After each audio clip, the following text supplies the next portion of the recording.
Κατά καιρούς όλοι έχουμε αργήσει σε κάποιο ραντεβού μας. Θα θέλαμε λοιπόν να υπάρχει κάποιος τρόπος ώστε να φτάνουμε έγκαιρα στον προορισμό μας. Αυτός ο τρόπος υπάρχει και λέγεται parkour.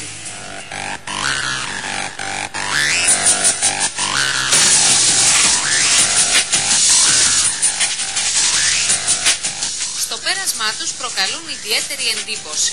Αψηφούν μεγάλα εμπόδια και κάθε τους κίνηση φαντάζει αντίθετη στους φυσικούς νόμους. Είναι οι παρκουρίστες.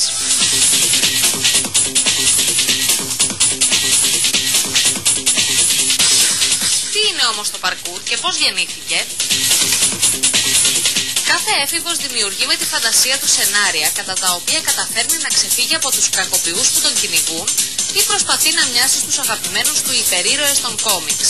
Κάπως έτσι γεννήθηκε και η ιδέα του παρκούρ.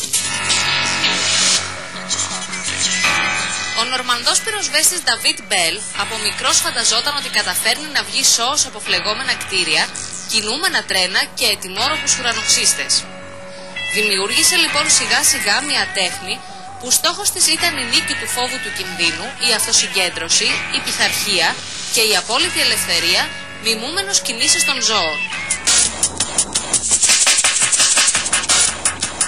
Όσο εντυπωσιακό φαίνεται, άλλο τόσο επικίνδυνο είναι. Για το λόγο αυτό, όσοι ασχολούνται με τη συγκεκριμένη τέχνη, εφιστούν την προσοχή στους επίδοξους παρκουρίστες. Γενικά στο παρκούρ πρέπει να πηγαίνεις σκαλοπάτι, βήμα-βήμα. Να μην προσπαθείς να κάνεις πράγματα που βλέπεις στην τηλεόραση, ας πούμε, ή σε διάφορα βίντεο και πας να τα κάνεις αμέσως. Δεν πας να δοκιμάσεις πράγματα που δεν είσαι 100% σίγουρος ότι θα τα καταφέρεις, έτσι ώστε να μην έχεις κάποιο ατύχημα. Είναι νέα παιδιά που θα μπορούσαν κάλλιστα να περνούν τις ώρες τους μπροστά στην οθόνη της τηλεόρασης ή κάνοντας βόλτες με τους φίλους τους. Εκείνοι όμως προτιμούν να ασχολούνται με το παρκούρ για δύο κυρίως λόγους. Το παρκούρ είναι ένας τρόπος ζωής, κάτι που σε κάνει να ξεφεύγεις από την καθημερινότητα, από τη ρουτίνα, από αυτά που κάνουν άλλα παιδιά, δηλαδή κάνεις κάτι ξεχωριστό.